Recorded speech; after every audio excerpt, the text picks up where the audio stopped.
ಗಣರಾಜ್ಯೋತ್ಸವದ ಶುಭಾಶಯಗಳು. ಸಂವಿಧಾನ ಅನ್ನೋದು ನಮ್ಮೆಲ್ರಿಗೂ ನಮ್ಮ ಪುಣ್ಯ ಗ್ರಂಥಗಳಾದ ಭಗವದ್ಗೀತೆ, ಕುರಾನ್ ಹಾಗೂ ಬೈಬಲ್ ಹಾಗೇನೆ ಸಂವಿಧಾನನೂ ಒಂದು ಪುಣ್ಯವಾದ ಗ್ರಂಥ.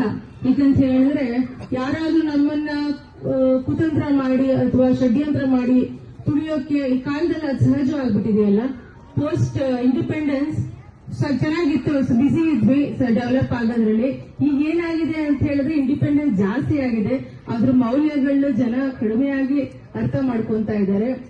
ಕುತಂತ್ರ ಷಡ್ಯಂತ್ರ ಮಾಡಿ ನಮ್ಮನ್ನ ತುಳಿಯೋ ಪ್ರಯತ್ನ ಮಾಡಿದ್ರೆ ಎಷ್ಟೇ ನಮ್ ವಿದ್ಯಾಭ್ಯಾಸ ಇದ್ರೂ ಸಹ ಸಂವಿಧಾನವನ್ನ ನಾವು ಪ್ರತಿನಿತ್ಯ ಓದಿ ಅದರಲ್ಲಿರುವಂತ ನಮ್ಮ ರೈಟ್ಸ್ ಏನು ಅಂತ ತಿಳ್ಕೊಂಡು, ರೂಲ್ಸ್ ರೆಗ್ಯುಲೇಷನ್ಸ್ ಲಾ ಏನು ಅಂತ ತಿಳ್ಕೊಂಡ್ರೆ ನಮಗೆ ಅಂತ ಕುತಂತ್ರಿಗಳಿಂದ ಘನ ನ್ಯಾಯಾಲಯದಲ್ಲಿ ನಮ್ಗೆ ಖಂಡಿತ ಜಯ ಸಿಗುತ್ತೆ.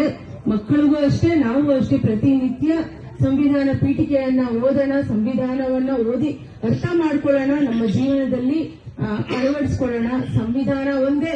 ಇವತ್ತೆಲ್ಲರೂ ನಾವು ಇಲ್ಲಿ ಭೇದ ಭಾವ ಇಲ್ದಿರ ಈ ಒಂದು ವೇದಿಕೆ ಮೇಲೆ ನಿಂತಿದ್ದೀವಿ ಅಂದ್ರೆ ಅದು ನಮ್ಮ ಸಂವಿಧಾನದಿಂದನೇ ಕಾರಣ ಅಂತ ಹೇಳ್ತಾ, ಡಾಕ್ಟರ್ ಅಂಬೇಡ್ಕರ್ ಅವರು ಹೇಳಿದ್ದಾರೆ, we are Indians firstly and lastly.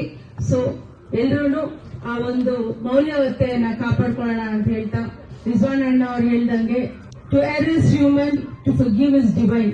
ತಪ್ಪು ಮಾಡೋದು ಮನುಷ್ಯನಿಗೆ ಸಹಜ, ಆದ್ರೆ ಶ್ರಮಿಸಿ ಮುಂದೆ ಹೋಗೋದೇ ಮಾನವೀಯತೆ ಅಂತ ನಮ್ಮ ಬೊಮ್ಮಾಯಿ ಸರ್ ಮಾನವೀಯತೆ ಬಗ್ಗೆ ಬಹಳಷ್ಟು ಚೆನ್ನಾಗಿ ಹೇಳಿದ್ದಾರೆ.